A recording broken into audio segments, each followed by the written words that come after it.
You okay? I'm actually killing him. I'm killing him with an espresso. I actually poisoned. I poisoned my podcast guest. Is this why you had me sign the waiver? What waiver? Welcome back to the Money Magic Podcast. This is season 2. We're on another level right now, basically. I have my guest, Andrew Romero. Pretty incredible guy, and he's touched a lot of different industries and different projects. Entrepreneurship, coding, AI, machine learning, the music industry. I mean, this guy has it all. E-commerce.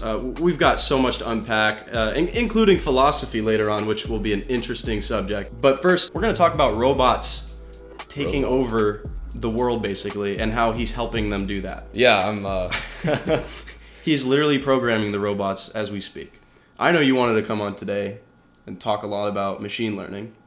Let's get started on that. I love machine learning. It's almost like, it's very humbling. It's one of those aspects of nature that just, nature is very intelligent. And all of the technology we have and we use today stems from characteristics we've seen in nature, whether it's like combustion, steam technology, all the way to computers and the transistor. That's all just silicon or certain chemicals that let us control the flow of electrons. And neural networks stem from the way our brain is connected. We have these neurons, and they're all connected to other neurons, and there's just activations or deactivations, and it comes down to correlation. So we're able to detect patterns, we're able to recognize faces, and that's what a machine does, right? Is it repeats sort of the same experiment in order to recognize a pattern and to teach itself how to adjust. Correct. In certain ways. So it's like trial and error. What you're doing is you're trying to kind of fit your data. You're trying to find something in common with all of your data, but you're also trying to understand what's different about them. Right. So you're constantly adjusting these parameters in this linear equation. So it's like y equals mx plus b. Right? Mm-hmm. It's just like a one-dimensional, well, it's not one-dimensional, but it's a line just like that, but in many dimensions, so that way you can tell the difference between a cat or a dog, even if the cat and dog are the same color, or if they have, or maybe the different breeds of cats and dogs. There's one common neural network called convolutional neural networks, and there's it's a big word. I don't know that word. Convolution. Yeah, it's essentially it's feature extraction. So we could take a picture of my face. Mm-hmm. We could take the pixels that make up this image, put it in a one-dimensional array, and feed that into the network. And theoretically, maybe it would work for classifying the differences between, my face or Brady's face if you're gonna unlock your phone. But what actually happens is before the machine learning begins, you have something called feature extraction, where the network is detecting where the nose is and the ears and the eyes, and it's running these filters over your face to extract these significant features. Isn't that what security cameras do? If you have a security camera like in Street View, they can identify people walking on a road or something? Yeah. So it's just like, it comes down to statistics. The output of a neural network is a value from 0 to 1. Mm-hmm. If it's a 1, it's 100% sure that's a human. And if it's like 70% sure, it would still box your face. I was going to say, like, what confidence level does that need to be at to be like, okay, it's a 0.77? Is the machine confident enough to say, that's close enough to 1, I'm going to consider that a real thing? That's a really great question. And that's something I think about when, when Teslas, for example, are working on their self-driving systems. I'm like, how confident is the machine in that car knowing that, oh, there is a pole there, or that is a stoplight, or that's a lane? Like, I don't understand it, so I can't really be against it, but roads are so different too. So the machine has to constantly learn what different roads look like, And I feel like if it's in a new place, it might get something wrong, if that makes sense. Yeah, that's a really good point. So yeah, there's a lot going on there. A lot of research goes into getting this value to 99% at all times. Right. And yeah, it's hard because you could be on a dirt road, right, which doesn't look anything like, the normal road. Yeah. So you have I was just in a Tesla, and I was watching the way it was able to detect traffic lights and cones, and I saw it a few times misclassify random objects as cones. My guess is there's a team at Tesla trying to narrow in on the cones, like just the cones alone. They're probably studying like where these mistakes are happening and why they're happening and how they can fix that. Right. Which I think they're doing an incredible job. Like, I was very impressed. 10 years ago, probably even 5 years ago, it'd be like self-driving cars. That's like a huge sci-fi. That's like a sci-fi movie kind of thing. Like, how is that possible? Yeah, we take it for granted too. You know what's cool though is when I was like 7, I went to this summer camp. Sorry to cut in, but you're good.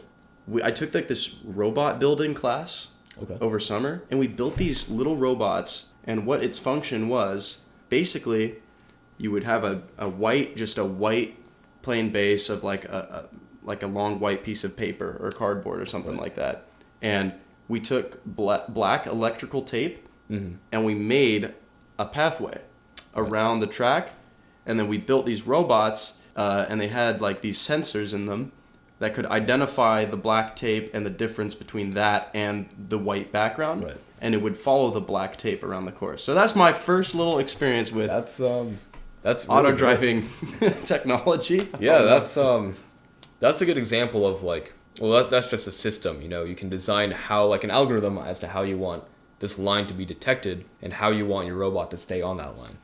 For Teslas, yeah, it's actually a very similar technology, just at a greater scale, because you have some human beings inside that thing, so you want to protect them. Even that little robot was still confused. It would like get stuck half the time. I'm like, this crap. So Teslas use all cameras to build their environment where they will navigate. For like Google, their self-driving cars use a LiDAR sensor, which just has a spinning, I forget if it's infrared or not. It's just a spinning laser of sorts. Is that like just a 360?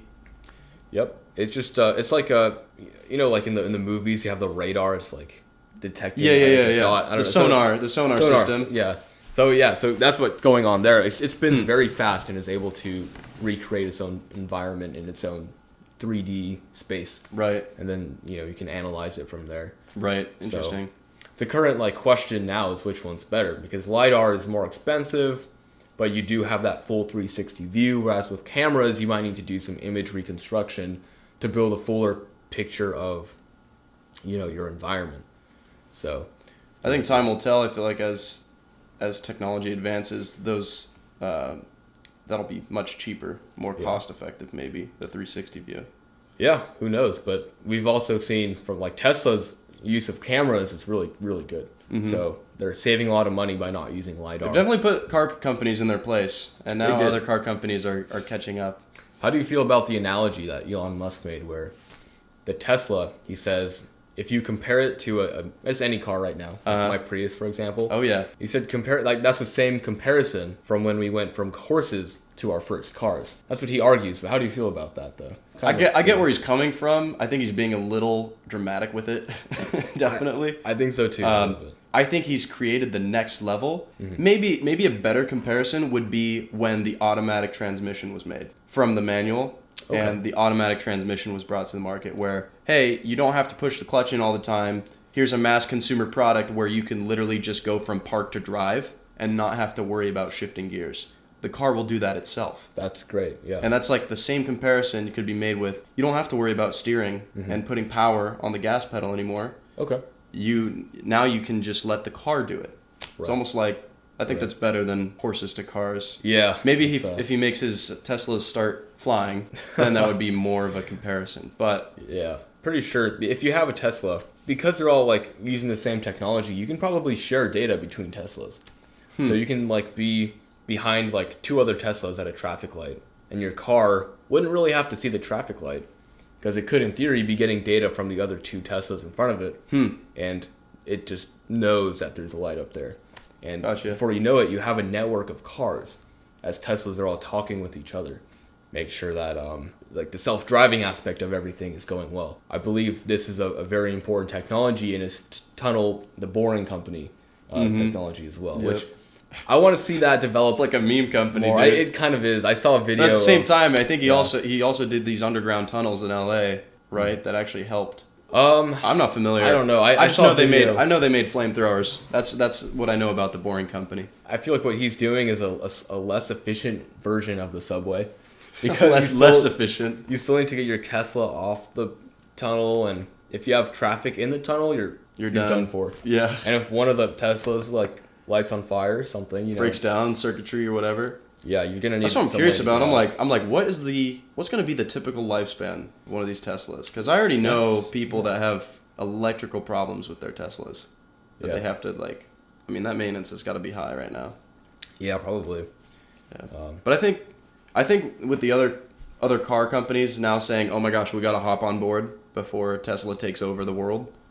I think them coming out with EV vehicles and having that kind of competition, I think that's going to really accelerate, how efficient electric vehicles are and the features they have. That's definitely a good point.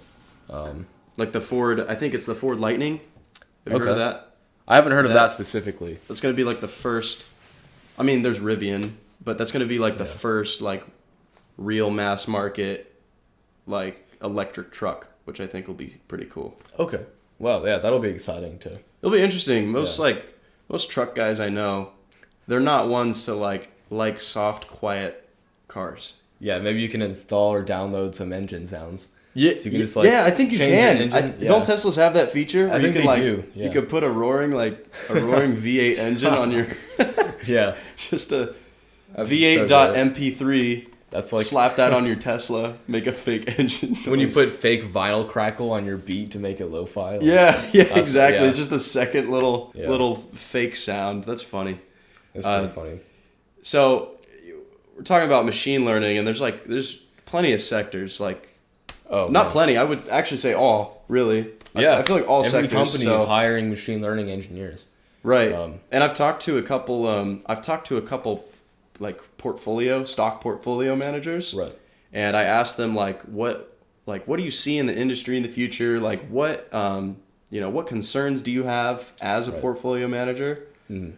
And I think one of the concerns is that the machine will just do a better job at picking the stocks for the portfolio. Yeah. It can analyze, everything from like fundamentals. Like it can analyze the assets of a company. Mm-hmm. It can basically audit them and what they have to make a decision on whether or not that's a good investment, and do it in much faster time than a human takes to analyze all of these stocks. Yeah, so that's a really good point. We have machine learning algorithms in finance right now. Mm-hmm. Studying everything from quarterly statements to tweets to New York Times articles and the finance, the price itself of a given stock. Mm-hmm. And it takes all of this data, bundles it up, feeds it through the network, and the output of the network is simply buy or sell. So, for example, for Twitter, you can generate, I believe it's called a sentiment score, where you get like a percentage of how popular a certain stock is. Mm-hmm. And that's just one feature of a given stock. Or crypto too, if you will. So yeah, that'll be interesting. Yeah, but there's so many ways to approach it. The other day I was telling you about this. I ran some experiments using what's called a recurrent neural network, which takes like time series data, like a stock price or crypto price, and it will figure out if it's going to be going up or if it's going to be going down, pretty much. So. And you said, I think you told me something about it had like a 60% accuracy. Yeah. And some people immediately will probably think 60%, that's actually terrible. Like, why would you use this? But in the long run, it's like, if you're 51%, higher, yeah. Or higher. Yeah. If you're 50.1% profitable, mm-hmm. in the long run, you're making money. It just depends how much. And 60%, that sounds pretty good if you're winning 60% of the time. So, imagine you're winning 60% of the time at a casino. Exactly. Yeah. Like you're going to come home with money. So if you're investing the same amount after receiving this recommendation, or maybe you're probably going to pull out if it says to sell. You're probably going to put more money in if it says to buy. If you're putting in the same amount of money or taking out the same amount of money, you should in theory be making a profit. Mm-hmm. It's like 60% of the time. However, this network is not great at predicting sudden crashes. So you could still lose everything, even though 60% of the time you'll be fine. Because nobody can truly predict a market crash, and they're almost just completely spontaneous. Yeah, unless you're a certain senator in Congress. Yeah. Oh yeah, that insider trading. Pelosi, can I get access to your portfolio? Come on, just a few names. Actually, I think they're not to plug any websites or anything, but I think public.com. I think you can do that. Oh, I think you can see what celebrities and politicians are invested in. Good. Yeah, we'll run that through the neural network. Good. Yeah, let's just AI invest for in that, too. everything that Congress is investing in, and we'll just be on the same page as the politicians, Yeah, and that'd be we can abuse the system with them. Yeah, let's all do it together. Yeah. That'll be an interesting future. You know, so many analytical jobs are going to turn into just AI running the show, really. Yeah, I think so. And I just want to say for the record, I don't trade. I don't really know too much about. By the way, this finance. isn't financial advice. So Not before you financial comment, this is not financial advice. We're actually dumb. We don't I'm know actually anything. really bad with money. If anything, it's the opposite of financial. Have you seen my advice. previous video, guys? I'm bad with money too. So clearly, we don't know what we're talking about or what we're doing. Yeah. We're in our lower 20s, so I don't know what you want to take away from this. Just don't make stupid decisions. That's it. Yeah. That's basically it. But aside from the markets, I mean, AI is in everything, even more positive things, not just making money. More but like, positive things. Yeah, more positive things. We don't have to just Yeah. talk about lucrative stuff, but cancer research, identifying patterns with that and treatments. Sure. Yeah. So I know you're working on like a project, right?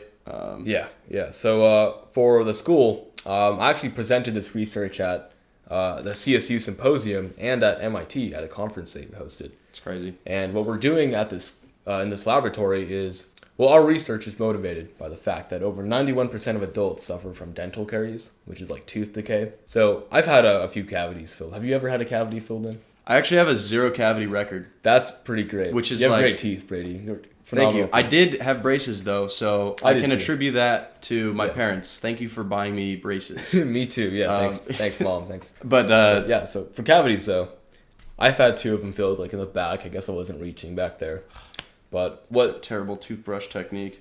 I know. Gotta I work just on didn't that, drink on the soda. strokes. I think that was my thing. I was kind of like casual with brushing my teeth as a kid, but I just never drank sugary drinks. Huh. Like I had milk and water. Like that's what I would do. That's pretty good. Yeah. So you're part of the minority then, who's I am.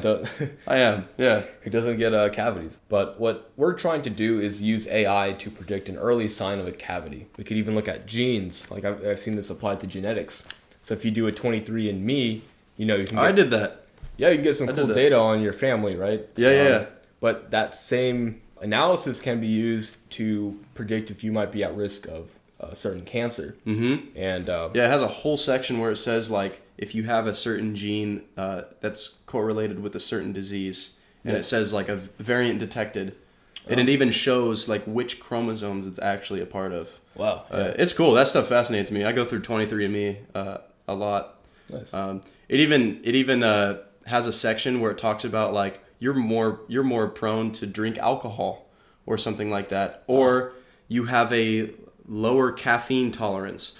Which actually brings me to my next point. Now is the time in the episode where I get to treat you to some Sumatra Reserve Nespresso coffee.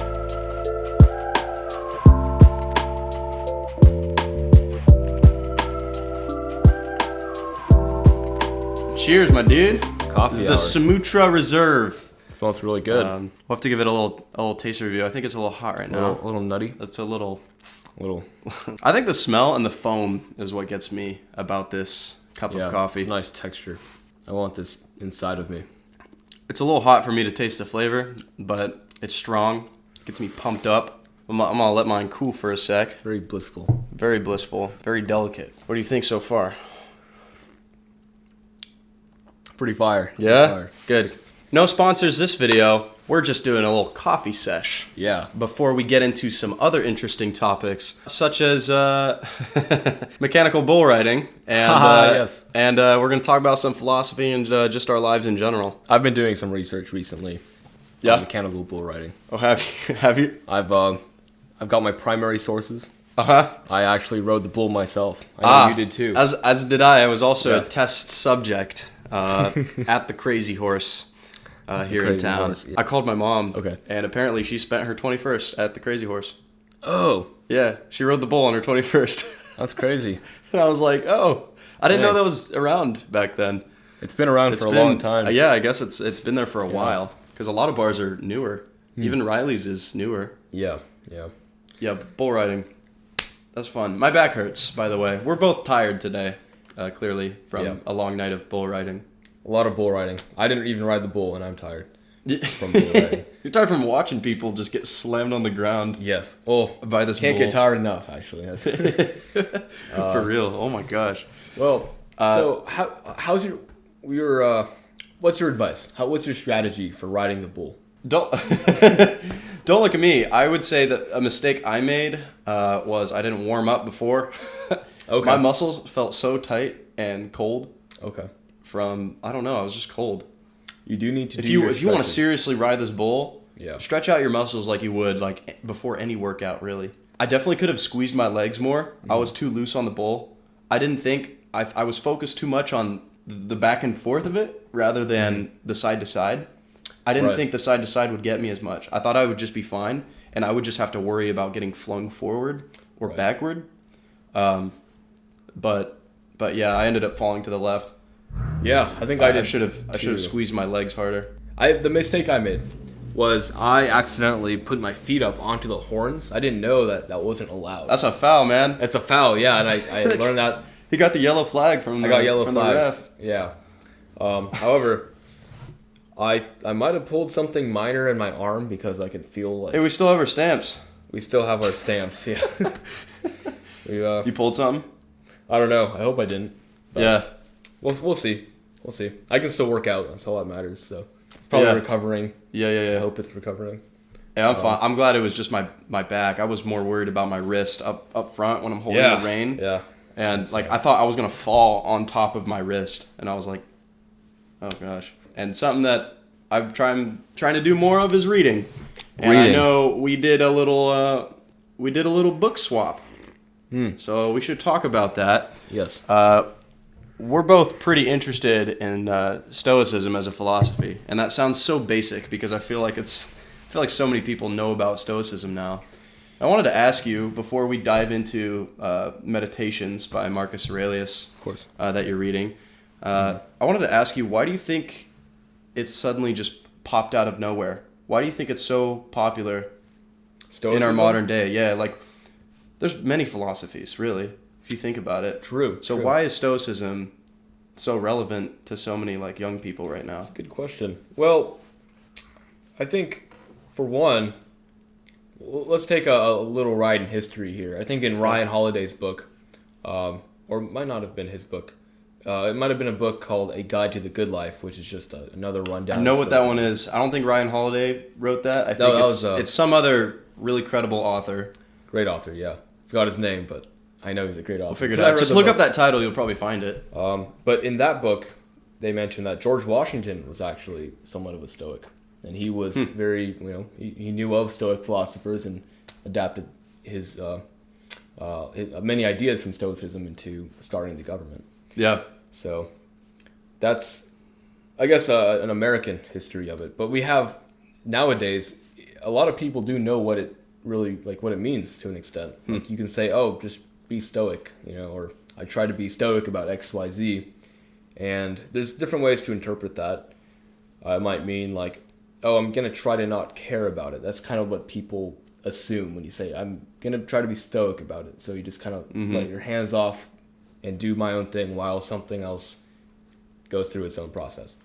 Well, I think a lot of people have a misconception about what being Stoic is. Yeah. Like a lot of people think being Stoic is like not having an emotion or like not having a personality or literally like just like absolutely caring about nothing. Like it's not about caring about nothing. In fact, it's more like it's like selective caring.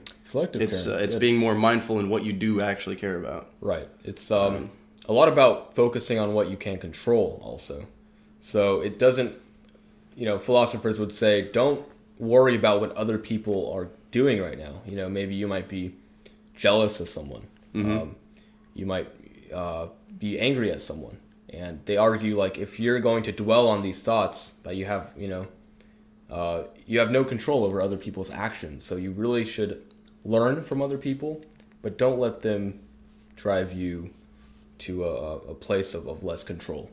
I mean, I think Epictetus, Marcus Aurelius, and Seneca, I think they all sort of said something similar to that.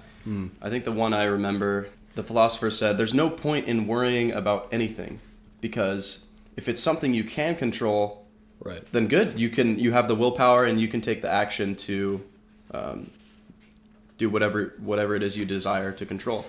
Right. But if it's something that you can't control, there's also no point in worrying because you'll have no effect on that outcome. True.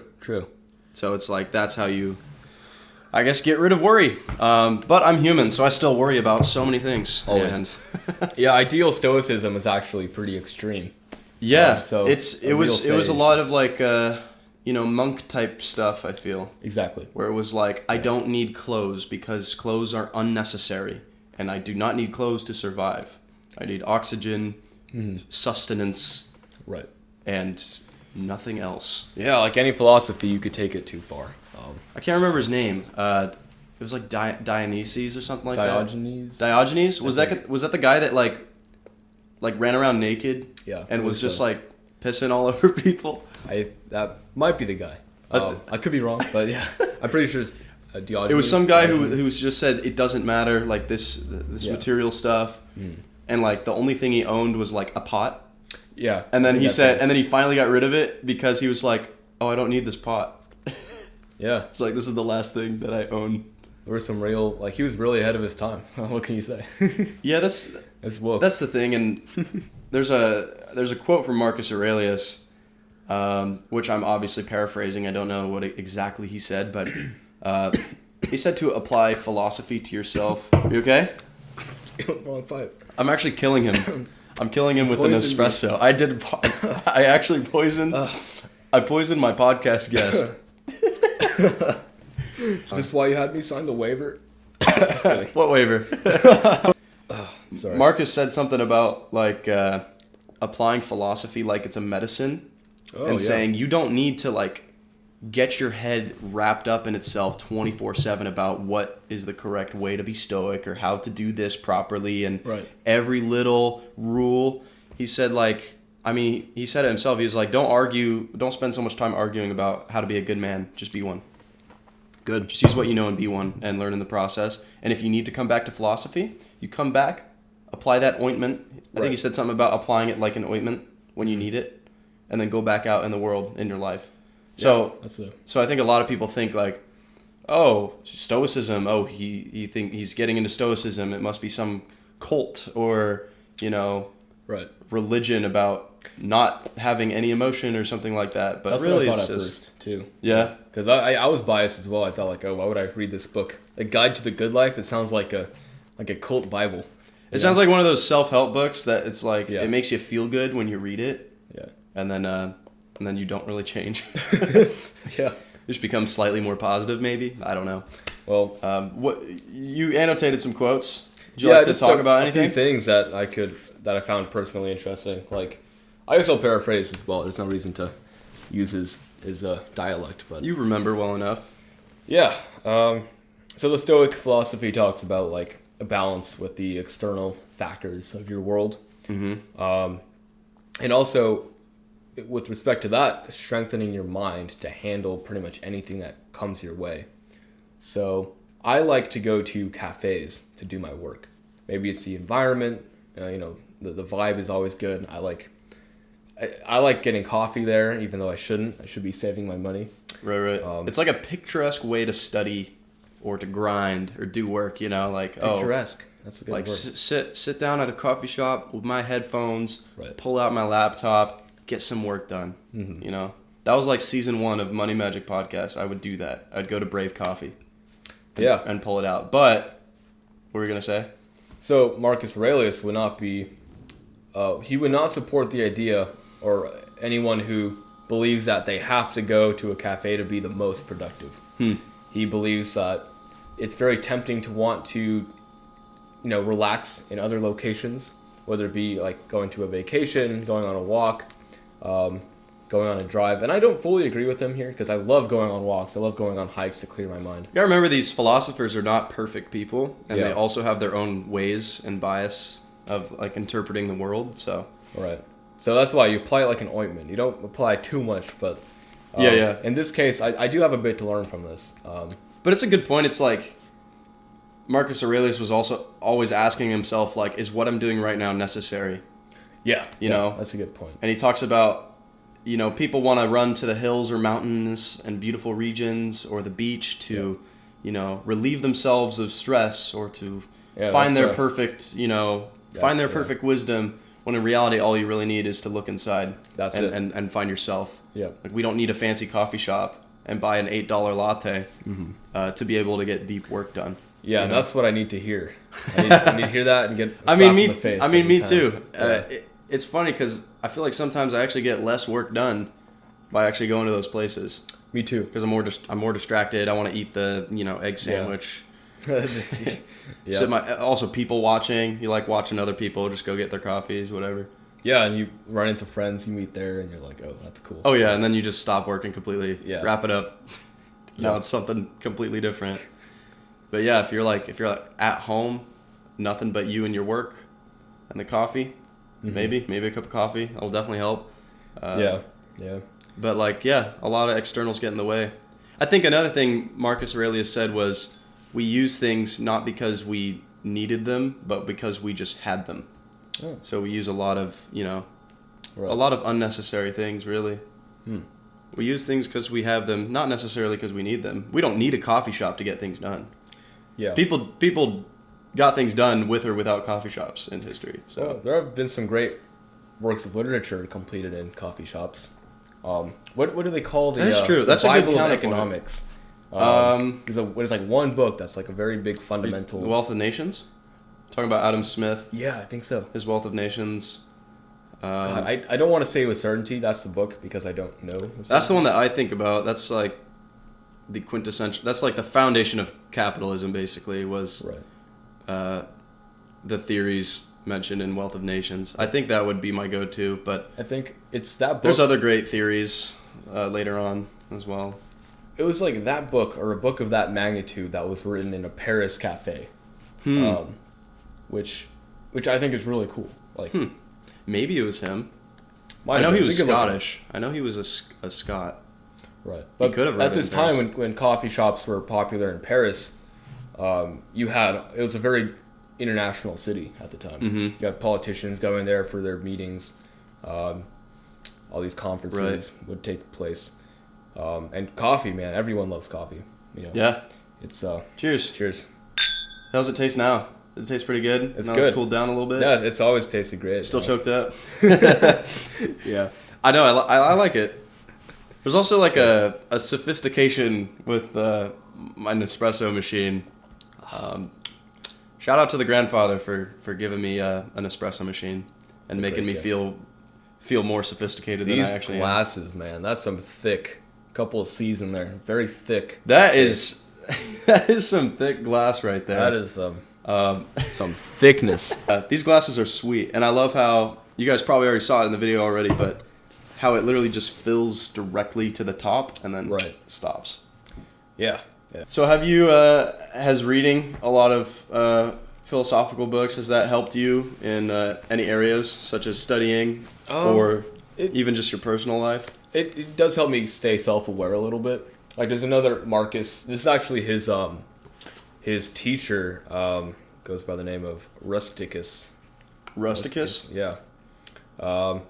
Talks about how it's not a good habit to like, as he words it. I'll say how he says it. Okay. It doesn't translate directly. He says, it is wise not to walk around at home in ceremonial dress or do anything else like that. Which means like when I put on my fit, I think I look really good, and sometimes I walk around the house in a nice fit, thinking like, yeah, I look good. I feel good. Yeah. So I guess it comes down to a balance, right? If you're like too self-obsessed with your fit and all that stuff, like you're not thinking about other people. You're not considering the externals in a way that's going to help you. You're just kind of focusing. You're feeding the ego, and it's not going to do you any good or anyone else around you any good. You know, if you look good, you just acknowledge it. You say, all right, cool, and then you leave. But that's cool that you sort of gain that self-awareness, and in a ways you're basically reading somebody else's self-awareness. Yeah, that's his journal. Yeah. So, you're journaling? Yeah, actually, I was hoping to talk about that. I love journaling. I put I try to get all my friends onto. I want to, dude. I have a journal dedicated over there for journaling, and I just don't. I don't do it enough. Yeah, it's I get tired at night. I'm like watching TV, you know, and then I'm like, no, I'm fine. I'm not in a crisis. I'm good. But like, have you seen any benefits from doing that? Yeah, it's the benefits. It's hard to kind of objectify them, if that makes sense. Like hard to say what they are. It's hard to pinpoint. It's just sort of a gradual, it's more good of habit. Me understanding myself and how I've changed. So this journal in particular I've had since January of 2020. So I started writing there almost every day, at least once a week. And I finished it in January of this year. Well, that's currently this month. So I've had it for exactly 2 years. And I'm able to watch my mindset go from, pre-COVID to like early COVID, and then here we are still in COVID era. Yeah, who would have thought? But I did not think my graduation would have masks. Yeah. I didn't think it would last that long. I wasn't sure either, yeah. You never know. We still don't know, but the point is... We still don't. I need to ask them. I'm like, what do we do? Yeah. Anyway, finish your thought. So, like my early entries are very optimistic about the recording studio I was managing at the time. Oh, yeah. Because Sutter Studios, right?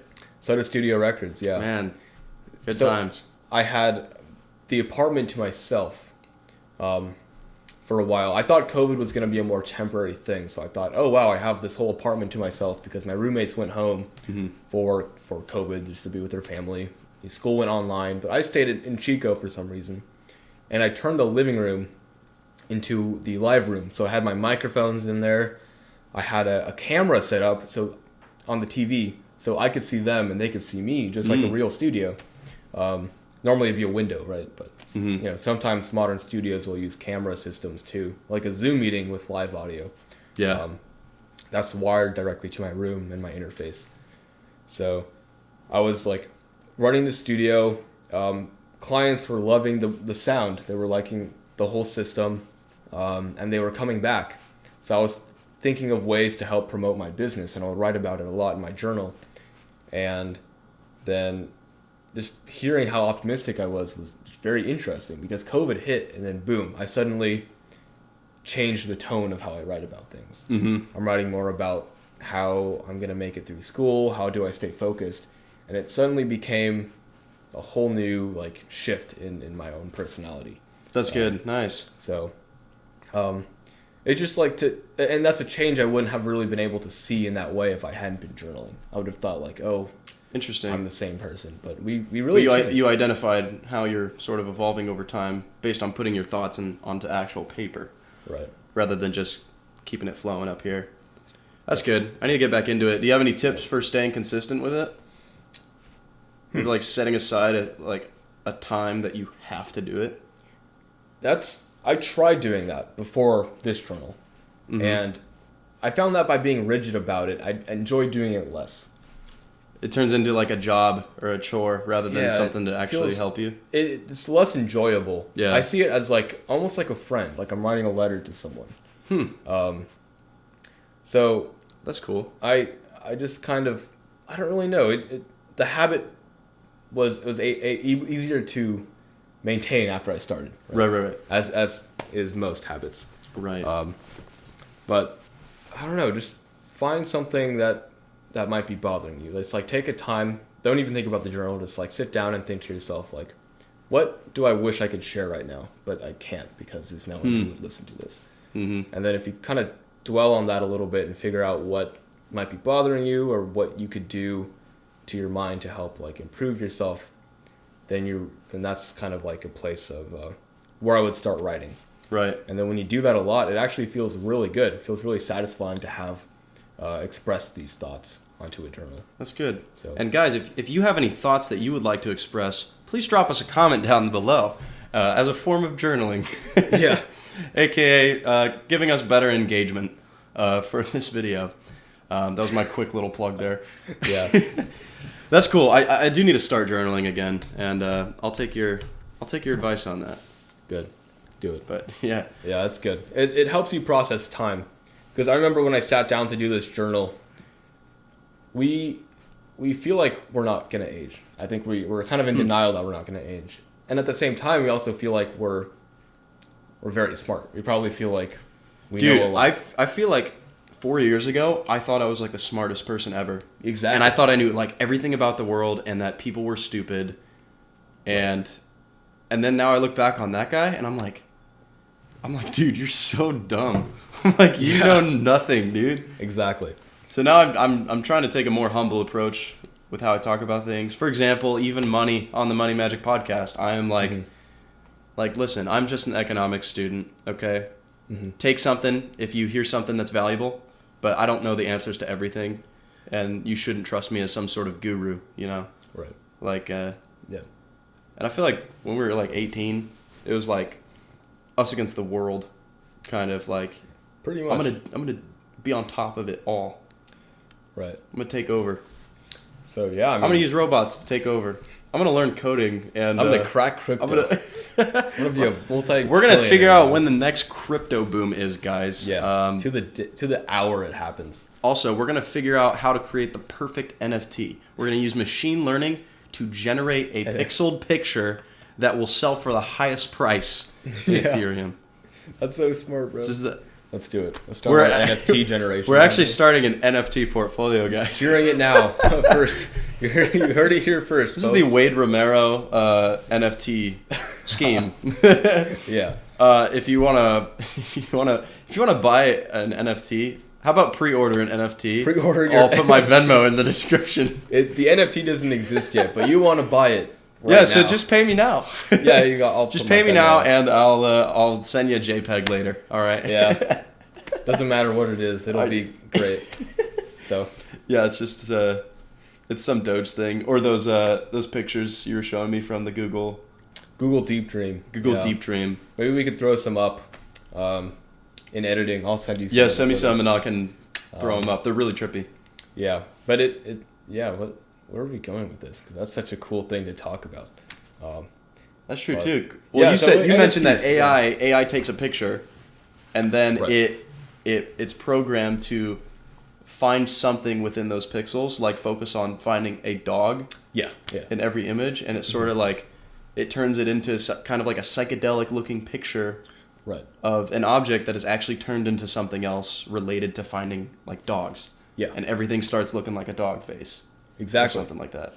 So it's really cool because it shows you how computers think and how they actually approach detecting objects in an image. Right. So if something looks subtly like a dog, this Deep Dream program would actually turn it into a dog based on previous images of dogs that it's seen before. And this has been seen before with deep fakes. Have you heard of those? Like you can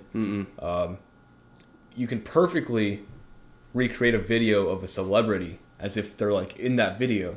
Oh, I've heard about this. Put someone's face on your face. I've heard. That's like a pretty controversial thing. Very controversial. Yeah. I think they used that. Did they use that technology for Princess Leia in the new Star Wars movies?